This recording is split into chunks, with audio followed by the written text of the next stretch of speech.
আলহামদুলিল্লাহ রব্বিল আলামিন ওয়াসসালাতু ওয়াসসালামু আলা সাইয়্যিদিল মুরসালিন আম্মা বা'দ ফাআউযু বিল্লাহি মিনাশ শাইতানির রাজীম বিসমিল্লাহির রহমানির রহিম আসসালাতু ওয়াসসালামু আলাইকা ইয়া রাসূলাল্লাহ ওয়া আলা আলিকা ওয়া আসহাবিকা ইয়া হাবিবাল্লাহ আসসালাতু ওয়াসসালামু আলাইকা ইয়া নাবিয়াল্লাহ ওয়া আলা আলিকা ওয়া আসহাবিকা ইয়া নূরাল্লাহ।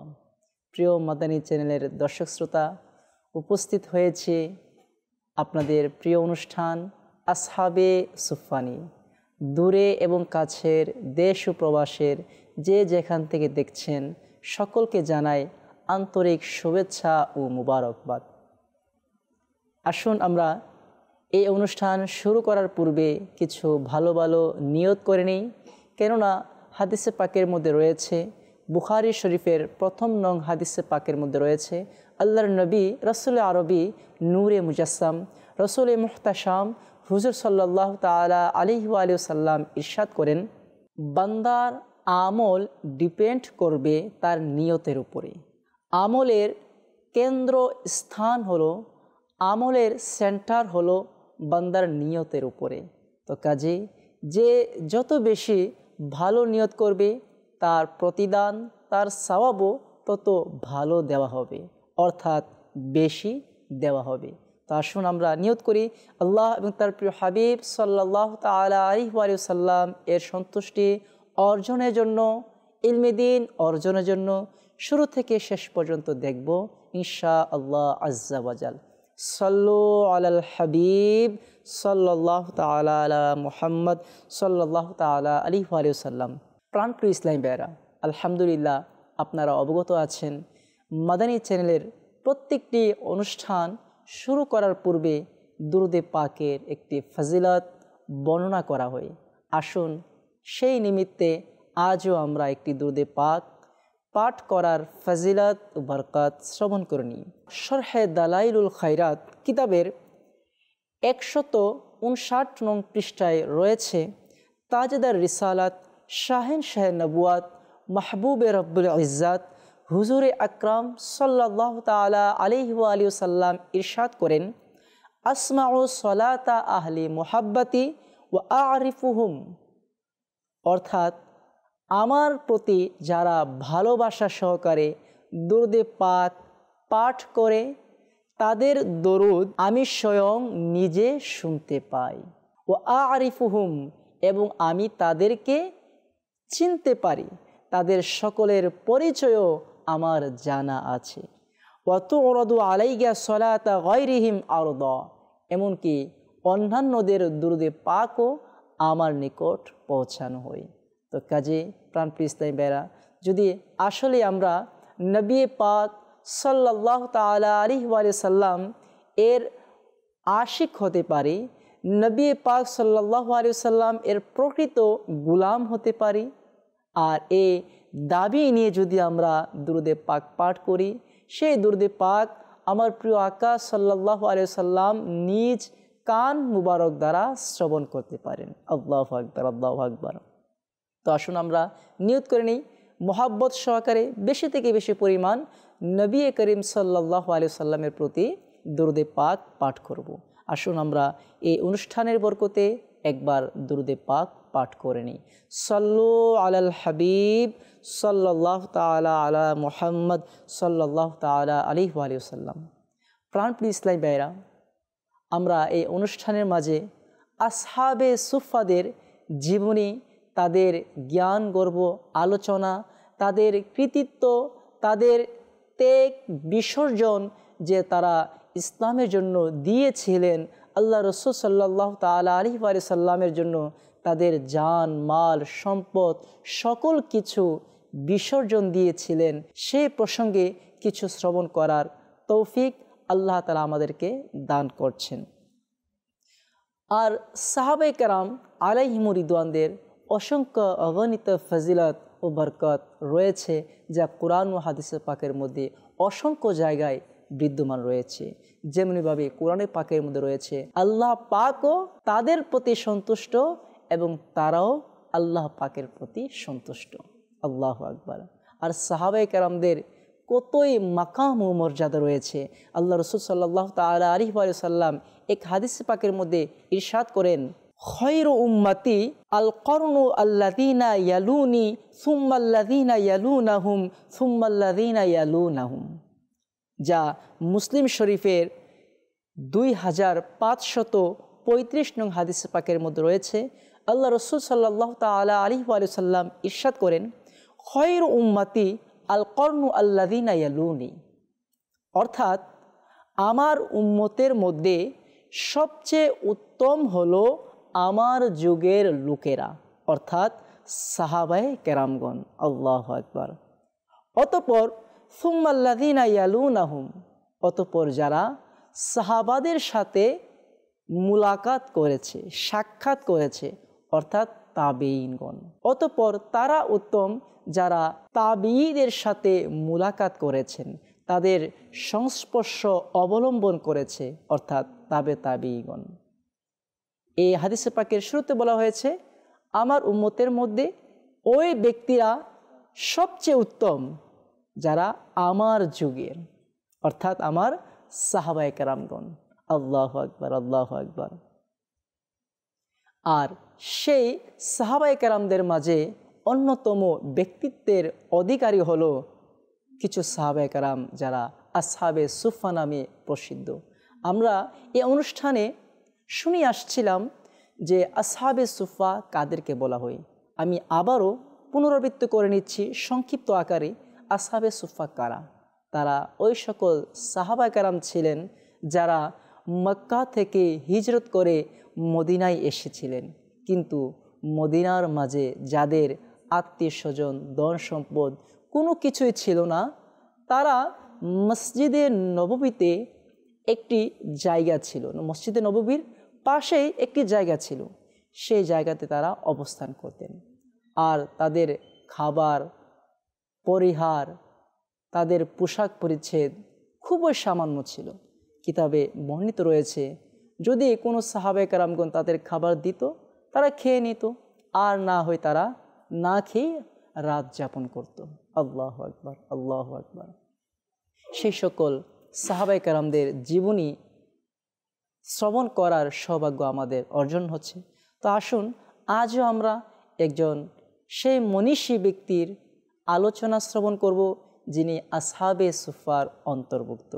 আর তিনি এমন ব্যক্তিত্বের অধিকারী ছিলেন যিনি নবী করিম সাল্লাল্লাহু তাআলা আলাইহি ওয়া সাল্লাম এর বিশেষ সান্নিধ্য লাভে ধন্য হয়েছিলেন, যাকে মনে করা হতো যে তিনি নবী করিম সাল্লাল্লাহু আলাইহি সাল্লাম এর পরিবারের কোনো সদস্য, যার ব্যাপারে নবী করিম সাল্লাল্লাহু আলাইহি সাল্লাম ইরশাদ করতেন, তোমরা অমুক সাহাবীর কাছ থেকে কোরআন শিক্ষা গ্রহণ করো। তিনি আর কেউ নয়, তিনি হলো নবী করিম সাল্লাল্লাহু তাআলা আলাইহি ওয়া সাল্লাম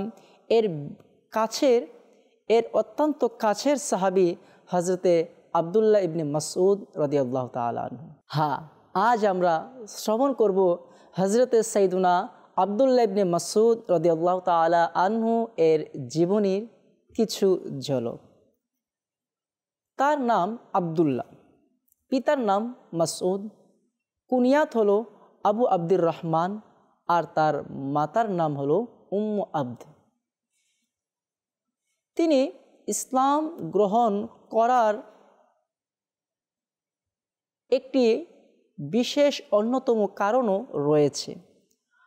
তিনি ইসলাম গ্রহণ করার পূর্বে একটি ঘটনা খুবই চমৎকার তার সাথে সংঘটিত হয়েছে। সেটি হলো তার গোত্রের একজন নবীর আবির্ভাব হয়েছে, সেটা তিনি শুনেছিলেন। সে সম্পর্কে নানা খবর সে সবসময় শুনত, তবে অল্প বয়স এবং বেশিরভাগ সময় মক্কার জীবন থেকে দূরে থাকার কারণে সে সম্পর্কে তিনি গুরুত্ব দিতেন না। তার প্রতিদিনের নিয়ম অনুযায়ী সকালে উঠে ছাগলের পাল নিয়ে বের হয়ে যেতেন আর সন্ধ্যায় ফিরতেন। একদিন এই আব্দুল্লাহ ইবনে মাসউদ রাদিয়াল্লাহু তাআলা আনহু, যিনি খুবই ছোট অল্প বয়সের ছিলেন, একদিন আব্দুল্লাহ ইবনে মাসউদ রাদিয়াল্লাহু তাআলা আনহু দেখতে পেলেন দুজন বয়স্ক লোক যাদের চেহারায় আত্মমর্যাদার ছাপ বিরাজমান ছিল। দূর থেকে তারা তার দিকেই এগিয়ে আসছেন। তারা ছিলেন এত পরিশ্রান্ত ও পিপাসার্ত যে তাদের ঠোঁট ও গলা শুকিয়ে গিয়েছিল। নিকটে এসে তারা সালাম জানিয়ে বলল, বৎস, এই ছাগলগুলো থেকে কিছু দুধ দোহন করে আমাদেরকে দাও, আমরা পান করে পিপাসা নিবারণ করি এবং আমাদের শুকনা গলাটুকু একটু ভিজিয়ে নিই। তখন ওই ছোট ছেলে, যার নাম আব্দুল্লাহ ইবনে মাসউদ রাদিয়াল্লাহু তাআলা আনহু, তিনি বললেন, আমার দ্বারা এ কাজ করা সম্ভব নয়, কেননা এ ছাগলগুলো আমার নয়, আমি এগুলোর রাখাল, এগুলোর আমানতদার। তারা তার কথায় অসন্তুষ্ট হলেন না, বরং তার প্রতি খুশি হলেন। অতঃপর ইরশাদ করলেন, ঠিক আছে, তাহলে এমন একটি ছাগি আমাদেরকে দাও যেটি এখনও দুধ দেওয়ার মতো বয়স হয়নি। তখন তিনি একটি ছোট ছাগির দিকে ইশারা করে দেখিয়ে দিলেন যে এই ছাগিটি ছোট। তখন তারা বিসমিল্লাহির রহমানির রহিম পাঠ করে হাত দিয়ে তার উলান মলতে লাগলেন, তো দুধ মলতে লাগলেন। আর অবাক বিষয় হলো, ছেলেটি তাকিয়ে বিস্মিত হয়ে গেল, সে অবাক হয়ে গেল, আশ্চর্য হয়ে গেল। কি দেখলো? দেখলো যে ছাগল এখনও কোনো পাঁঠার সংস্পর্শে আসেনি, কিন্তু ওই ছাগি এখনই দুধ দিতে লাগলো। সুবহানাল্লাহ, সুবহানাল্লাহ। এবং ওই ছাগিটি প্রচুর পরিমাণে দুধ দিল। তখন তারা দুজন ওই দুধ পান করলেন। তারা ওই আব্দুল্লাহ ইবনে মাসউদ রাদিয়াল্লাহু তাআলা আনহুকেও পান করালেন। আব্দুল্লাহ ইবনে মাসউদ রাদিয়াল্লাহু তাআলা আনহু বলেন, আমি যা দেখছিলাম তা সবই আমার কাছে অবিশ্বাস্য মনে হচ্ছিল। আমরা সবাই যখন পরিতৃপ্ত হলাম, তারপর আমি তাদেরকে অনুরোধ করলাম যে কথাগুলো উচ্চারণ করে আপনি ছাগি থেকে দুধ দোহন করলেন তা আমাকে শিখিয়ে দিন। অতঃপর তারা বলল, তুমি শিখবে। তারা আর কেউ ছিলেন না, তারা ছিলেন নবী করিম সাল্লাল্লাহু তাআলা আলাইহি ওয়া সাল্লাম এবং সিদ্দিকে আকবর রাদিয়াল্লাহু তাআলা আনহু। হ্যাঁ, নবী করিম সাল্লাল্লাহু তাআলা আলাইহি ওয়া সাল্লাম এবং সিদ্দিকে আকবর রাদিয়াল্লাহু তাআলা আনহু এর সাথে এই ঘটনা ঘটেছিল। কিন্তু তখনও কিন্তু আব্দুল্লাহ ইবনে মাসউদ ইসলাম গ্রহণ করেনি। ইসলামের সাথে আব্দুল্লাহ ইবনে মাসউদের পরিচিতির এটাই হলো প্রথম কাহিনী, প্রথম ঘটনা। এই ঘটনার অল্প কিছুদিন পর আব্দুল্লাহ ইবনে মাসউদ রাদিয়াল্লাহু তাআলা আনহু ইসলাম গ্রহণ করেন এবং নিজেকে রাসূল পাক সাল্লাল্লাহু তাআলা আলাইহি ওয়া সাল্লাম এর একজন খাদিম হিসাবে নিজেকে উৎসর্গ করে দিলেন। রাসূল পাক সাল্লাল্লাহু তাআলা আলাইহি ওয়া সাল্লাম তাকে খাদিম হিসাবে নিয়োগ করলেন। সেই দিন থেকে এই সৌভাগ্যবান বালক ছাগলের রাখাল থেকে সৃষ্টি জগতের শ্রেষ্ঠতম মানুষের খাদিম হিসাবে পরিণত হয়ে গেল। সুবহানাল্লাহ, সুবহানাল্লাহ, আল্লাহু আকবার, আল্লাহু আকবার। অর্থাৎ নবী পাক সাল্লাল্লাহু তাআলা আলাইহি ওয়া সাল্লাম এর সংস্পর্শ পেয়ে সঙ্গ অবলম্বন করে একজন তুচ্ছ রাখাল সে কত মহা মনীষীতে পরিণত হয়ে গেল। আল্লাহু আকবার, আল্লাহু আকবার। আব্দুল্লাহ ইবনে মাসউদ রাদিয়াল্লাহু তাআলা আনহু সর্বদা নবী পাক সাল্লাল্লাহু তাআলা আলাইহি ওয়া সাল্লাম এর খাদিম হিসাবে নিজেকে নিয়োজিত রাখতেন। সর্বদা ঘরে, সফরে, ইকামতে সর্বদা তিনি নবী পাক সাল্লাল্লাহু তাআলা আলাইহি ওয়া সাল্লাম এর সাথে থাকতেন। অর্থাৎ খাদিম হিসাবে নিজেকে সুপর্দ করে দিলেন, উৎসর্গ করে দিলেন। তিনি যখন হুজরায় অবস্থান করতেন তখনও তার কাছে আব্দুল্লাহ ইবনে মাসউদ রাদিয়াল্লাহু তাআলা আনহু আসা যাওয়া করতেন। রসুল পাক সাল্লাল্লাহু তাআলা আলাইহি ওয়াসাল্লাম তাকে যখনই ইচ্ছা তার কামরায় প্রবেশ করার এবং কোনো প্রকার দ্বিধাদ্বন্দ্ব সংকোচ না করে তার সকল বিষয় অবগত হওয়ার অনুমতি দিয়েছিলেন। এ কারণে তাকে সাহিবুস সির বা রসুল পাক সাল্লাল্লাহু আলাইহি ওয়াসাল্লাম এর সকল গোপন বিষয়ের অধিকারী বলা হতো। আল্লাহু আকবার, আল্লাহু আকবার।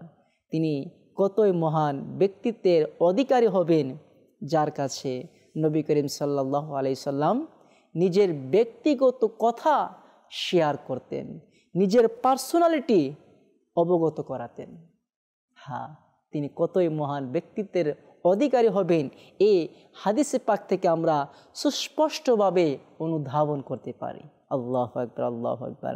হযরত সাইয়েদুনা আব্দুল্লাহ ইবনে মাসউদ রাদিয়াল্লাহু তাআলা আনহু নবী করিম সাল্লাল্লাহু তাআলা আলাইহি ওয়া সাল্লামের কাছ থেকে শিক্ষা লাভ করেন। তাই সাহাবীদের মধ্যে যারা কোরআনের সবচেয়ে ভালো পাঠক ছিলেন, তার ভাব ও অর্থের সবচেয়ে বেশি সমঝোতার এবং আল্লাহর আইন ও বিধিবিধানের সবচেয়ে বেশি অভিজ্ঞ ছিলেন হযরত সাইয়েদুনা আব্দুল্লাহ ইবনে মাসউদ রাদিয়াল্লাহু তাআলা আনহু। আব্দুল্লাহ ইবনে মাসউদ রাদিয়াল্লাহু তাআলা আনহু কতই সম্মানের অধিকারী ছিলেন, নবী করিম সাল্লাল্লাহু আলাইহি সাল্লাম এর কত কাছের ছিলেন, একটি হাদিসে পাক দ্বারা আমরা সুস্পষ্টভাবে অনুধাবন করতে পারব, যা তিরমিজি শরীফের 3807 নং হাদিসে পাকের মধ্যে রয়েছে।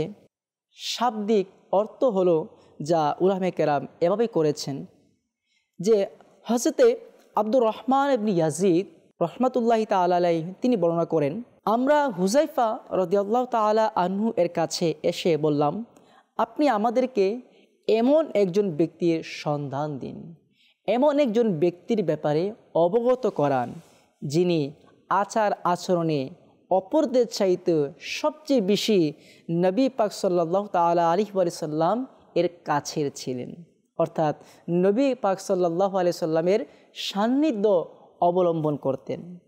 কেন? যাতে আমরা তার নিকট থেকে ইলমে দ্বীন শিখতে পারি এবং হাদিস পাক শুনতে পারি। হুযায়ফা রাদিয়াল্লাহু তাআলা আনহু বলেন, আচার আচরণে ও চালচলনে ব্যক্তিদের মাঝে রাসূল পাক সাল্লাল্লাহু আলাইহি সাল্লাম এর অনেক বেশি নিকটবর্তী হলেন ইবনে মাসউদ। তিনি আমাদের মাঝ হতে অন্তরাল হয়ে তার ঘরে অবস্থান করতেন। রাসূল পাক সাল্লাল্লাহু আলাইহি সাল্লামের বিশ্বস্ত সাহাবীগণ ভালোভাবে অবগত আছেন যে ইনি উম্মে আবদ অর্থাৎ আব্দুল্লাহ ইবনে মাসউদ রাদিয়াল্লাহু তাআলা আনহু। তাদের প্রত্যেকের তুলনায় আল্লাহ পাকের নিকট অধিক নৈকট্যশীল হলো আব্দুল্লাহ ইবনে মাসউদ রাদিয়াল্লাহু তাআলা আনহু।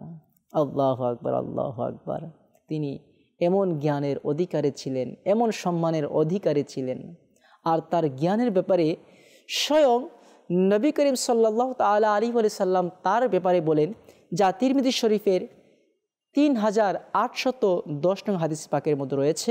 ইবনে মাসউদ রাদিয়াল্লাহু তাআলা আনহু এর সম্বন্ধে বলা হচ্ছে, আব্দুল্লাহ ইবনে উমর রাদিয়াল্লাহু তাআলা আনহু থেকে বর্ণিত, নবী করিম সাল্লাল্লাহু আলাইহি সাল্লাম ইরশাদ করেন, তোমরা 4 ব্যক্তির কাছ থেকে কোরআন শিক্ষা গ্রহণ করো। তোমরা 4 জন ব্যক্তির কাছ থেকে কোরআন শিখো। তারা হচ্ছে ইবনে মাসউদ, উবাই ইবনে কাব, মুআজ ইবনে জাবাল এবং হুযায়ফার মুক্ত আজাদকৃত গোলাম সালিম। অর্থাৎ এই 4 জন ব্যক্তি থেকে তোমরা কোরআনে পাক শিক্ষা লাভ করো।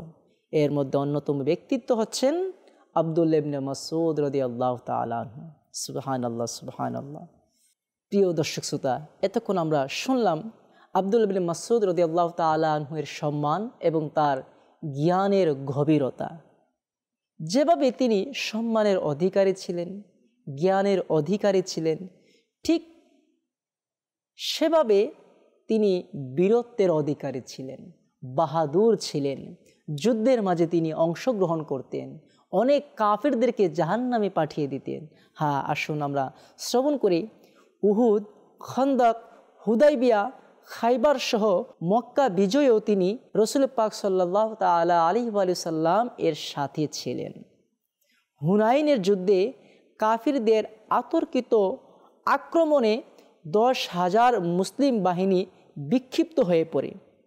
মাত্র 80 জন যোদ্ধা নিজেদের জীবনকে বাজি রেখে রসুল পাক সাল্লাল্লাহু আলাইহি সাল্লামের চতুর্পাশে অটল থাকেন। আব্দুল্লাহ ইবনে মাসউদ রাদিয়াল্লাহু তাআলা আনহু হলো সেই 80 জনের অন্যতম ব্যক্তি। এ যুদ্ধে রসুল পাক সাল্লাল্লাহু আলাইহি সাল্লাম মুশরিক বাহিনীকে লক্ষ্য করে যে এক মুঠো ধুলো নিক্ষেপ করেছিলেন, তা নবী করিম সাল্লাল্লাহু আলাইহি সাল্লামের হাতে আব্দুল্লাহ ইবনে মাসউদ তুলে দিয়েছিলেন। আল্লাহু আকবার, আল্লাহু আকবার। অর্থাৎ একটু চিন্তা করে দেখি, 10,000 মুসলিম বাহিনী বিক্ষিপ্ত হয়ে পড়েছিল, চারিদিকে ছড়িয়ে পড়েছিল। ওই মুহূর্তে 80 জন ব্যক্তি যারা নবী পাক সাল্লাল্লাহু আলাইহি সাল্লামের চতুর্দিকে ঢাল হয়ে দাঁড়িয়েছিলেন, তাদের মধ্যে অন্যতম ব্যক্তিত্বের অধিকারী হলেন আব্দুল্লাহ ইবনে মাসউদ রাদিয়াল্লাহু তাআলা আনহু। তো আমরা এই হাদিসে পাক থেকে অতি সহজে আমাদের বোধগম্য হয়ে যায় যে তিনি কতই বীরত্বের অধিকারী ছিলেন। প্রাণপ্রিয় ইসলামী ভাইয়েরা, 20 হিজরিতে খলিফা উমর রাদিয়াল্লাহু তাআলা আনহু তাকে কুফার কাজী হিসাবে নিয়োগ করেন। কাজীর দায়িত্ব ছাড়াও তিনি বাইতুল মাল, শিক্ষা ও প্রশিক্ষণ ও কুফার ওজিরের দায়িত্ব তার উপর ন্যস্ত করা হয়। যেভাবে তিনি সম্মানের অধিকারী ছিলেন, যেভাবে তিনি জ্ঞানের অধিকারী ছিলেন, যেভাবে তিনি বীরত্বের অধিকারী ছিলেন, ঠিক সেভাবে তিনি একজন দায়িত্ববান ব্যক্তিত্বের অধিকারীও ছিলেন। আল্লাহু আকবার, আল্লাহু আকবার। এই মহান ব্যক্তি 32 হিজরিতে মদিনায় ইন্তেকাল করেন। প্রিয় দর্শক, আজ আমরা শ্রবণ করলাম আব্দুল্লাহ ইবনে মাসউদ রাদিয়াল্লাহু তাআলা আনহু, যিনি আসহাবে সুফার অন্যতম ব্যক্তিত্ব ছিলেন। কাজেই আমাদেরকেও এই সাহাবে কেরামদের আদর্শ আমাদের মাঝে ধারণ করতে হবে। তারা যেভাবে সকল কিছু বিসর্জন দিয়ে নবী পাক সাল্লাল্লাহু আলাইহি সাল্লামের সঙ্গ অবলম্বন করতেন, আমরা তো বাহ্যিকভাবে রসুল পাক সাল্লাল্লাহু আলাইহি সাল্লামের সঙ্গ অবলম্বন করতে পারবো না, তবে আমরা কিন্তু নবী পাক সাল্লাল্লাহু আলাইহি সাল্লামের আদর্শ আমরা অবলম্বন করতে পারবো। আল্লাহ সুবহানাহু ওয়া তাআলা আমরা যা কিছু শ্রবণ করেছি তা বুঝে, বিশ্বাস রেখে, আকীদা রেখে আমাদেরকে ইশকে রসুল আমাদের মাঝে ধারণ করার তৌফিক দান করুক। আজ এ পর্যন্তই। ইনশাআল্লাহ আগামী পর্বে ঠিক একই সময় আপনাদের মাঝে উপস্থিত হব আসহাবে সুফার অনুষ্ঠান নিয়ে, এবং সেই অনুষ্ঠানে আমরা আরও একজন আসহাবে সুফার আলোচনা শ্রবণ করব। আজ এ পর্যন্তই। সকলে ভালো থাকুন, সুস্থ থাকুন, মাদানী চ্যানেল দেখতে থাকুন। সাল্লু আলাল হাবিব সাল্লাল্লাহু তাআলা আলা মুহাম্মদ সাল্লাল্লাহু আলাইহি ওয়াসাল্লাম।